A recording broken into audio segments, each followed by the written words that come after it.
रहा है, जो प्रेसी के जो पैराग्राफ के अंदर जो बात हो रही है, यहाँ पे वो आपसे कॉन्टेक्स्ट की बात कर रहा है, ठीक है।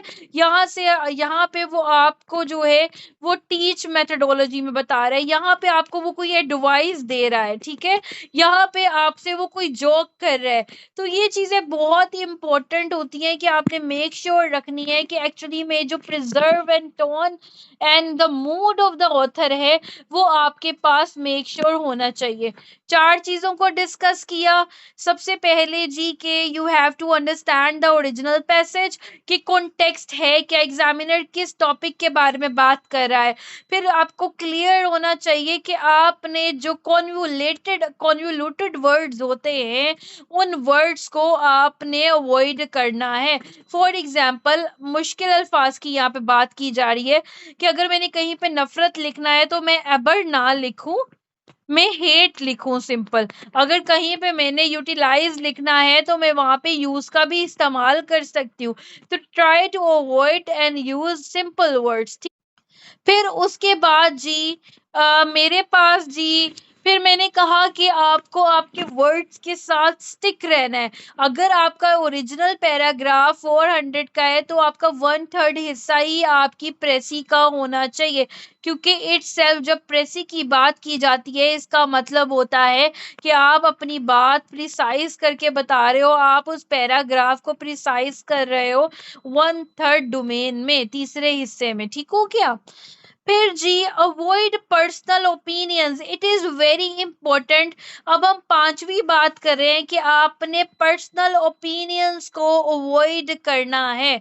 आपने मेक श्योर करना है कि आप उसमें कोई पॉलिटिकल आर्टिकल नहीं लिखोगे, कोई रिसर्च रिपोर्ट नहीं डालोगे, कोई कोटेशन नहीं डालोगे, खुद से पॉलिटिकल, अगर वहां पे कोई एग्जामिनर अपनी बात रख रहा है, फॉर एग्जाम्पल वो एक सोशियो थॉट की बात करता है, वो कहता है इसमें ये थॉट होना चाहिए, लाइफ इस तरह होनी चाहिए, तो आप उसको ये नहीं कहोगे कि आप जो जिस तरह की कॉन्टेक्स्ट पेश कर रहे हो इस तरह नहीं होता, इसको इस तरह होना चाहिए, नहीं।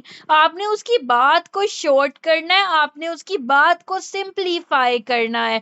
This is what you have to do, ठीक है। You don't need to like add the political articles और अपने पर्सनल ओपिनियंस जो हैं आप उसमें पुट करो, ऐसा कुछ नहीं करना, ठीक है। You have to make sure, यहीं से मेरी थर्ड बात 6th पॉइंट निकलेगा। You have to make sure कि आपने फोकस करना है मेन आइडियाज पे, ठीक हो गया। आपने मेन आइडियाज पे फोकस करना है। आपने जो एग्जामिनर आपको बात बता रहा है आपने उसी की बात को यूज करना है, आपने वही एस्पेक्ट्स जो डिस्कस करने हैं। फॉर एग्जांपल, अगर कोई हिस्ट्री का टेक्स्ट होता है, अगर वो हिस्टोरिकल एस्पेक्ट में कोई बात करता है तो आपने वहीं तक वही बात रखनी है। आपने उसकी बात उस इरा को करंटली इरा से रिलेट नहीं करना। फिर use your own words, this is very important. Rather than आप वो सारा चीज कॉपी पेस्ट करो, आपको कॉपी पेस्ट करने की जरूरत नहीं है। आपने क्या करना है, आपने अपने सेंटेंस को रीफ्रेज करना है। अगर ओरिजिनल पैराग्राफ कहता है the economic recession led to widespread unemployment, अब यहाँ पे एग्जामिनर ने क्या बात की, जो इकोनॉमी में जो रिसेशन आया हुआ है, जो फुलाव आया हुआ है, जो एक तरफ से महंगाई आई हुई है, उस वजह से उसका एक वेरियस रीजन जो है वो अनएम्प्लॉयमेंट है। तो आप इसको सिंपली ऐसे लिख सकते हो कि widespread jobless insured due to the economic downturn, ठीक है।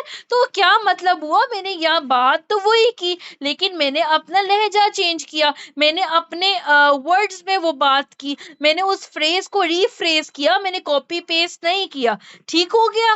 तो अभी तक हमने 7 पॉइंट्स देखे, और वो 7 पॉइंट्स कौन कौन से थे कि हमने अपने कॉन्टेक्स्ट क्लियर करना है, क्लैरिटी को मेंटेन करना है जिसमें हमने कॉन्वोल्यूटेड वर्ड्स इस्तेमाल नहीं करने, हमने वर्ड लिमिट को स्टिक करना है, हमने अपनी टोन जो मूड है वो अकॉर्डिंग टू द पैराग्राफ ही रखना है, ऑथर के स्टाइल और सीरियसनेस को समझना है, पर्सनल ओपिनियंस को अवॉइड करना है, मेन आइडिया पे फोकस करना है, ये अपने ओन अल्फाज इस्तेमाल करने हैं, ठीक है, रिफ्रेश करना है। अब बात आ गई जी इसके साथ ही साथ एक और पॉइंट बहुत ज़्यादा इम्पोर्टेंट है कि हमने ओमिट करना है रेपिटिशन को। हमने बार-बार एक बात रिपीट नहीं करनी, ठीक है? अगर हमारे जो पैराग्राफ है, उसमें बार-बार एक बात रिपीट हुई हुई है, तो हमने वो बार-बार एक बात नहीं लिखनी, बस हमने एक बार ही लिखनी है। हमने एक बार उस बात को कर दिया, हमने आगे बढ़ना है। बेशक वो एग्जामिनर उस बात को 2-2, 3-3 बार लिख रहा है, हमने अपने जब हमने प्रेसी लिखनी है, हमने उसको रिफ्रेश करना है, तो हमने उसको मेन एजेंडा पे ही करना है, ठीक है? फिर